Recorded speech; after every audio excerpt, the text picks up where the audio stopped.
नमस्कार, जय हिंद, वंदे मातरम। एक बार फिर से आप सभी का स्वागत है हमारे YouTube चैनल तारा तारा बॉयज के अंदर। और आज दोपहर की बड़ी खबरें लेकर आ चुके हैं। हम फिर से इस वीडियो में चर्चा करेंगे। और आज हो चुका अप्रैल, कल 20 अप्रैल को कुछ रियासतों के अंदर लॉकडाउन 2 के चलते कुछ इलाकों में छूट मिलती हुई नजर भी आएगी और कुछ इलाके हॉटस्पॉट सील भी रहेंगे। उन सभी की चर्चा करेंगे आज इस वीडियो में। उससे पहले महाराष्ट्र राज्य से बड़ी खबर निकलकर सामने आ रही है कि महाराष्ट्र राज्यपाल भगत सिंह कोश्यारी ने ऐलान जारी कर दिया है कि महाराष्ट्र के सीएम उद्धव ठाकरे को चुनाव करवा कर ही एक सीट हासिल करनी होगी, क्योंकि महाराष्ट्र के सीएम उद्धव ठाकरे की कुर्सी अब डगमगाने शुरू हो चुकी है।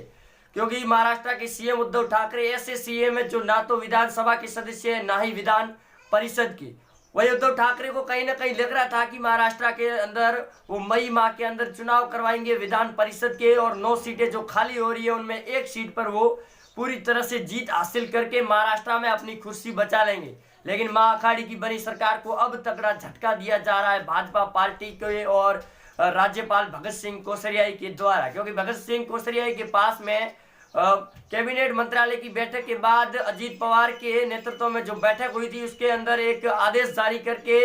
भगत सिंह कोश्यारी के पास भेजा था कि मुख्यमंत्री उद्धव ठाकरे को एक सीट पर मनोनीत कर दिया जाए महाराष्ट्र की कुर्सी बचाने के लिए। लेकिन पिछले 15 दिनों से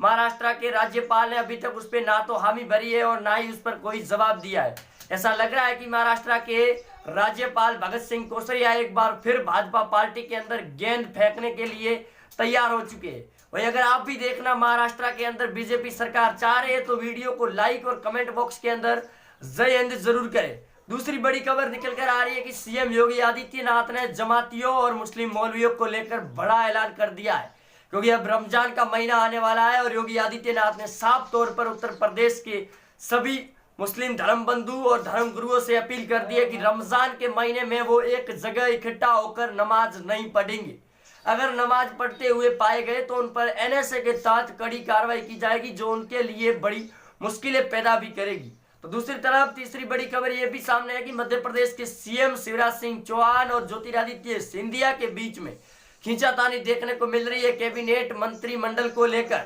दूसरी तरफ ज्योतिरादित्य सिंधिया चाह रहे कि उनके खेमे से 5 विधायक जो मंत्री बने, लेकिन जो शिवराज सिंह चौहान अलग अलग मंत्रियों को बनाने की गुटबंदी के अंदर फंसे हुए नजर आ रहे। तो दूसरी तरफ ज्योतिरादित्य सिंधिया ने गृह मंत्री अमित शाह से भी मुलाकात की है और उन्होंने बड़ी घोषणा करने की हिदायत भी दी है। चौथी बड़ी खबर निकलकर राजधानी दिल्ली से आ रही है कि लॉकडाउन कल 20 तारीख को कुछ रियासतों के अंदर जहां छूट मिलने वाली थी उसको लेकर दिल्ली सीएम अरविंद केजरीवाल ने ऐलान जारी कर दिया एक दिन पहले कि राजधानी दिल्ली के अंदर कोई भी लॉकडाउन के अंदर छूट नहीं दी जाएगी और जो लोग बाहर घूमता हुआ अगर 20 अप्रैल के बाद में मिला तो उसके खिलाफ कड़ी कार्रवाई की जाएगी। वहीं राजधानी दिल्ली और अनेक राज्यों के अंदर ड्रोन कैमरों से निगरानी रखनी प्रारंभ कर दी है। जो लोग अगर बाहर घूमते हुए पाए गए 20 अप्रैल के बाद उनके खिलाफ कड़ी कार्रवाई भी की जाएगी। वहीं सीएम उद्धव ठाकरे की कुर्सी को लेकर भी संकट मंडराने शुरू हो चुके हैं। तो दूसरी तरफ रेसलर बबीता फोगट ने अब माफी मांगती हुई नजर भी आ रही है, क्योंकि बबीता फोगट ने अपने ट्विटर अकाउंट से मौलवियों के लिए ट्वीट किया था। उस ट्वीट के बाद में काफी ज्यादा हड़कंप भी मच गया था, जिसके चलते स्वरा भास्कर भी बबीता फोगट को जब जवाब देने के लिए ट्विटर पर आमने सामने हुई तो स्वरा भास्कर को भी लताड़ा गया। लेकिन अब बबीता फोगट के खिलाफ में कई लोग उतर चुके हैं। वहीं एवी डोगवाल जो अमेरिका के अंदर एक बिजनेसमैन है, उन्होंने भी एक लाइव आकर बबीता फोगट के ऊपर कई टिप्पणियां भी की है, जिसके चलते बबीता फोगट ने भी कहा कि उन्होंने भी एकदम सही टिप्पणी की थी कि भारत के अंदर जो दिल्ली की निजामुद्दीन मरकज के अंदर जमाती थे उन्होंने पूरे भारत के अंदर इस बीमारी को फैला दिया और पूरे देश में नंबर 1 पर लेकर आ गए। अगर इस जमात इकट्ठा नहीं होती तो फिर भारत के अंदर आज इस बीमारी का नामो निशान खत्म हो रखा होता और दूसरे लॉकडाउन की जरूरत भी नहीं होती। लेकिन स्वरा भास्कर के इस ट्वीट के बाद काफी ज्यादा हड़कंप मच गया है। ट्विटर अकाउंट पर लोग आमने सामने टिप्पणीबाजी भी कर रहे। दूसरी तरफ एबीवीपी न्यूज की संवाददाता रूबिका लियाकत भी लगातार टिप्पणियां सोशल मीडिया पर होनी शुरू हो चुकी है। वही सोशल मीडिया नेटवर्क पर रूबिका लियाकत के खिलाफ में जहर भी उगला जा रहा, जिसके चलते उन्होंने मुस्लिम मौलवियों पर कई ट्वीट भी दिए थे। दूसरी तरफ दिल्ली से बड़ी खबर सामने निकल कर ये भी आ रही है कि मौलाना साद के खिलाफ क्राइम ब्रांच की टीम ने अब पूरी तरह से ताकत झोंक दी है और दिल्ली के अंदर उनके एक खास आदमी ने यह भी कहा कि मौलाना साद अभी तक दिल्ली के अंदर छिपे हुए। वही रिपब्लिक भारत के डायरेक्टर अर्णव गोस्वामी ने भी कहा था कि मौलाना साद उनके साधु के घर के अंदर छिपे हुए हैं, जिस पर केजरीवाल की सरकार एक्शन नहीं ले रही है, जिसके चलते गृह मंत्री अमित शाह ने केजरीवाल को भी लताड़ा था और कहा कि आप जल्द से जल्द उन पर कार्रवाई करें, क्योंकि मौलाना साद के चलते दिल्ली के अंदर जो बड़ी साजिश रची गई थी उसका अभी तक पूरी तरह से खुलासा नहीं हुआ है। और जिस मस्जिद के अंदर लोग इकट्ठा हुए थे उस मस्जिद की जांच और स्कैनिंग की जा रही है, लेकिन उसके अंदर अभी तक ऐसे कोई जरूरी डॉक्यूमेंट या जरूरी इलेक्ट्रॉनिक यंत्र नहीं मिल पा रहे हैं, जिसके चलते क्राइम ब्रांच अपनी जांच को आगे बढ़ाती हुई नजर आएगी। लेकिन उद्धव ठाकरे की कुर्सी का पेंच अब पूरी तरह से फंस चुका है राज्यपाल भगत सिंह कोश्यारी के पास में, क्योंकि कोश्यारी आप जानते भी होंगे महाराष्ट्र के राज्यपाल को कि जब नवंबर में चुनाव हुए थे उस समय भी उन्होंने भाजपा पार्टी के अंदर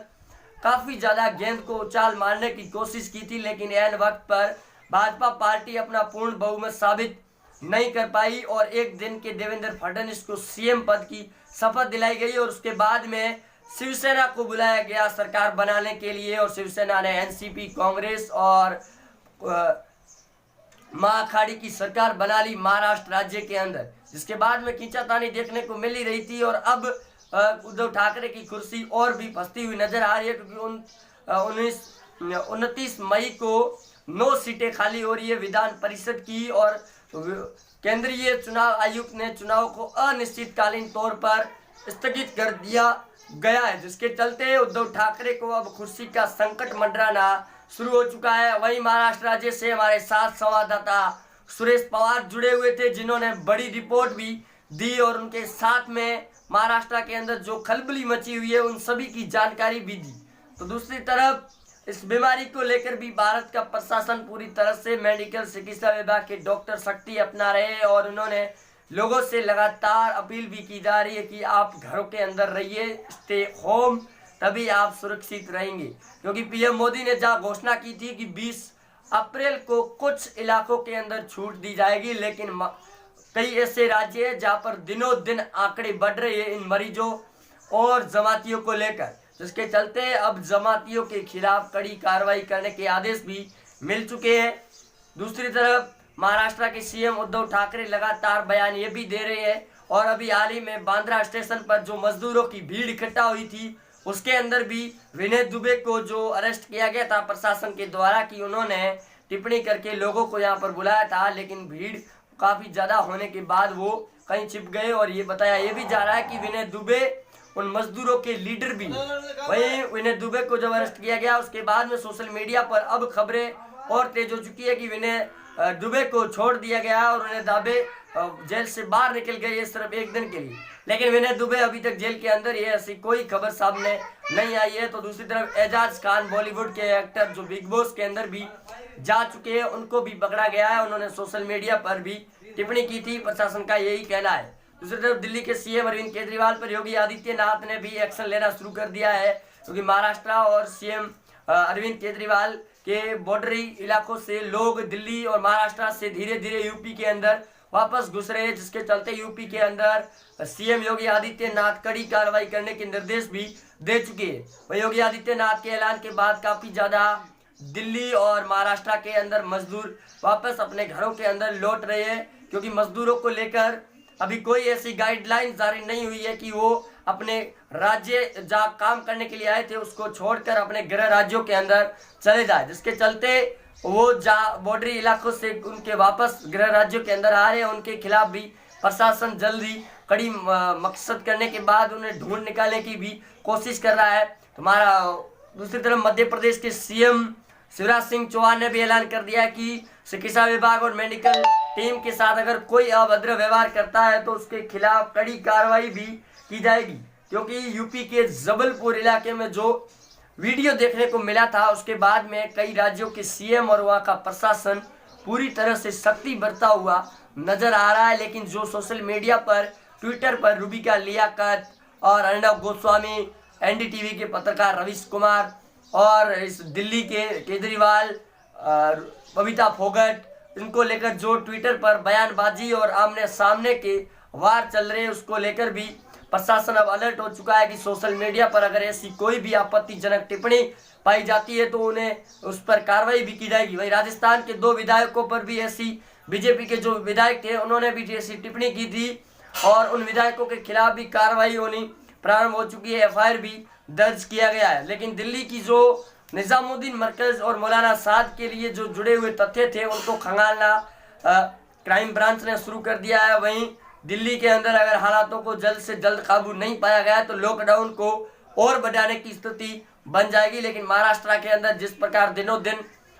लगातार आंकड़े बढ़ रहे हैं, उसके चलते महाराष्ट्र के सीएम उद्धव ठाकरे ने आज ही एक बयान दिया कि वो अगर लोग 20 अप्रैल यानी कि कल और आने वाली 3 मई तक अगर घरों के अंदर रहते हैं और हालातों पर नियंत्रण पाया जाता है तो उन खुद को वो व्यवस्था करके उनके गृह राज्यों के अंदर पहुंचाएंगे, क्योंकि अभी